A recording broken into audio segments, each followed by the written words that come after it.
Apakah saya senang istana berantakan, elitnya bunuh-bunuhan? Senang. Jadi sekali lagi kita mau ucapkan demokrasi di dalam pengertian yang paling dasar, free competition. Dia jadi aneh karena setiap orang nggak bisa berkompetisi bebas karena elit ini pasang barrier to entry yang namanya threshold 20%. Dalam situasi tertentu, negara perlu memanfaatkan yang namanya coercive power. Maka saya berpikir 20% bagi Indonesia hari ini adalah sebuah upaya menyelamatkan ideologi negara karena situasi ancaman kepungan kekuatan-kekuatan transnasional. Coba kita bayangkan 2024 nggak bakal terjadi karena akan berdarah-darah dari sekarang. Karena perubahan politik di dalam analisis saya tidak akan berlangsung di atas karpet, di jalan, dipaksa oleh people power.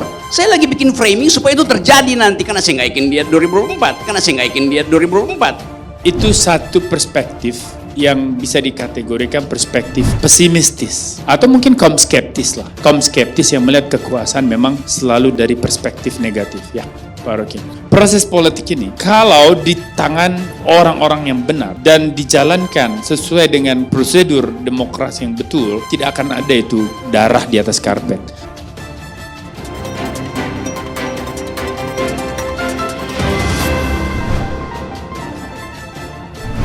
Konflik itu udah sangat besar tadi. Framing itu mengarahkan bahwa itu akan ada perpecahan, ada pembunuhan, ada apa, konflik dan sebagainya. Belum tentu juga. Memang Belum tentu berdarah juga. Oke. Makanya itu framing. Oke. Makanya kita jangan terjebak pada framingnya. Ya, jangan terjebak pada framing yang satu pihak. Pihak yang lain boleh. Kan framing Anda buat mencegah pihak saya masuk dalam framing. Makanya kita jangan ada 20 framing di sana. Enggak, saya cuma bikin satu framing karena Ya, karpetnya itu cuma karena satu. framing Anda. Kita bikin framing 20 aja. Apa framing Anda? Oh, damai-damai, aman-aman. Boleh. semua Chelsea bisa Saya aja. bicara perselingkuhan politik selalu terjadi di atas karpet merah. Coba kita bayangkan 2024 nggak bakal terjadi karena akan berdarah-darah dari sekarang.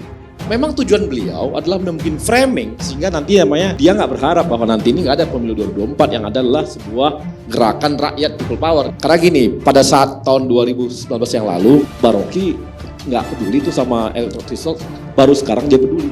Kalau abang intelektual, abang harus konsisten di tengah jalan itu dan menolak, nggak akan mendukung Prabowo dan nggak ikut pilpres bahwa pilpres 2019 itu ditolak. Tapi abang nggak lakukan itu.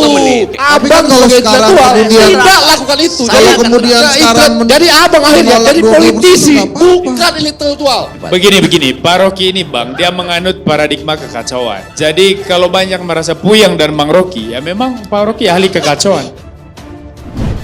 Aturan presidensial threshold atau ambang batas pencalonan presiden sebesar 20% selama ini dinilai membuat politik menjadi transaksional. Regulasi tersebut juga menghambat calon potensial yang minim dukungan dana untuk tampil dalam pemilihan calon presiden. Menurut Rocky Gerung, keberadaan PT 20% sama saja membuat tiket menuju pencapresan menjadi sangat mahal. Ada potensi politik transaksional antara calon dengan partai politik agar dapat maju dalam kontestasi. Rocky Gerung menyebutkan presidensial threshold 0% dapat menjadi solusi untuk lepas dari demokrasi yang transaksional. Karena tiket yang mahal, semua menjadi koruptor, solusinya ya jangan pasang tiket, kata dia. Rocky mengatakan partai-partai yang mau selalu mencalonkan figur sendiri karena terkendala presidensial threshold 20% perlu melakukan gerakan politik agar Mahkamah Konstitusi mencabut aturan tersebut. Dia menilai MK bakal berpikir apabila partai seperti PAN dan PKB turun langsung ke MK untuk melakukan judicial review. Partai-partai yang merasa nggak mungkin punya calon sendiri, ya persoalkanlah apa yang menghambat. Bang Zul dan Caimin perlu bikin gerakan politik untuk ganggu MK agar bebas dari kedunguan. PT 0% perlu segera diproses secara bertahap dan konstitusional, ujarnya. Lebih lanjut, Rocky menilai bakal banyak yang menyambut dengan sukacita apabila presidensial threshold 0% berhasil digolkan. Dia mencontohkan Ganjar Pranowo yang kini masih menjadi tunawisma parpol meski berasal dari PDIP. Hal itu karena PDIP sejauh ini masih menunjukkan rasa enggan untuk mendukung Ganjar Pranowo dalam pencapresan. Selain itu, figur seperti Anies Baswedan, Erick Thohir hingga Ridwan Kamil juga tidak memiliki perahu sendiri untuk nyapres. Boleh-boleh saja buzzer Pak Jokowi pengen Ganjar jadi presiden, makanya itu start dari 0%. Saat ini saya lihat Pak Ganjar itu tunanetra politik, nggak bisa melihat kecernihan politik, tukas Rocky. Dalam pelaksanaan pemilihan presiden atau pilpres secara langsung di Indonesia, dikenal dengan istilah ambang batas pencalonan presiden atau presidensial threshold. Menurut Kompaspedia, presidensial threshold adalah syarat minimal persentase kepemilikan kursi di DPR atau presentasi raih suara bagi partai politik atau gabungan partai politik untuk mencalonkan presiden dan wakil presiden. Aturan ambang batas pencalonan presiden atau presidensial threshold. Dalam sistem presidensial, presiden dan wakil presiden yang telah dipilih secara langsung oleh rakyat akan memiliki kedudukan yang kuat secara politik. Hal itu membuat presiden dan wakil presiden tidak dapat diberhentikan secara mudah karena alasan politik. Kedua, penerapan presidensial threshold adalah demi efektivitas penyelenggaraan pemerintahan. Jika sistem itu tidak diterapkan, bisa saja presiden dan wakil presiden yang terpilih diusung oleh partai atau koalisi partai politik yang jumlah kursinya bukan mayoritas di parlemen. Jika hal itu terjadi, maka kemungkinan besar presiden dan wakil presiden sebagai lembaga eksekutif bakal kesulitan dalam menjalankan pemerintahan karena bakal diganggu oleh koalisi mayoritas di parlemen. Terakhir, alasan penerapan presidensial threshold adalah demi menyederhanakan sistem multipartai melalui seleksi alat. Analis politik Boni Harganes menanggapi wacana presidensial threshold atau ambang batas calon presiden sebesar 0%. Menurutnya, jika hal itu terwujud, maka Habib Rizik Syihab atau HRS bisa jadi capres. Menurut Boni Harganes, ada konsekuensi jika Rizik Syihab jadi capres lantaran presidensial threshold jadi 0%.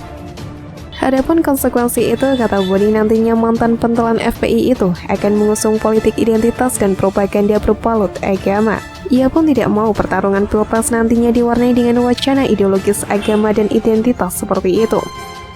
Secara teori, menurut Boni, presidensial threshold 0% sebenarnya lebih demokratis dibandingkan dengan ambang batas 20% yang saat ini berlaku. Presidensial threshold 0% itu otomatis membuat warga punya banyak pilihan calon presiden. Akan tetapi, lanjut Boni Harganes, kebutuhan masyarakat Indonesia saat ini bukan cuma demokratis saja.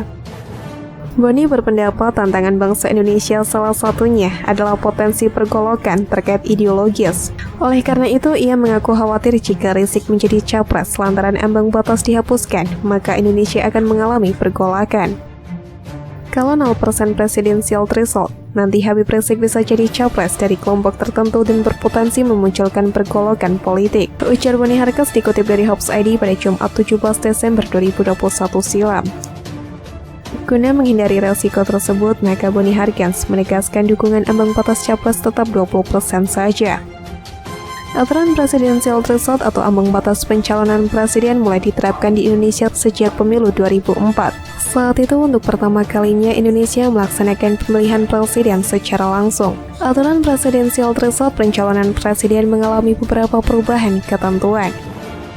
Pelaksanaan pilpres secara langsung tersebut merupakan hasil reformasi melalui amandemen ketiga Undang-Undang Dasar 1945, yakni Pasal 6A Ayat 1. Presiden dan Wakil Presiden dipilih dalam satu pasangan secara langsung oleh rakyat.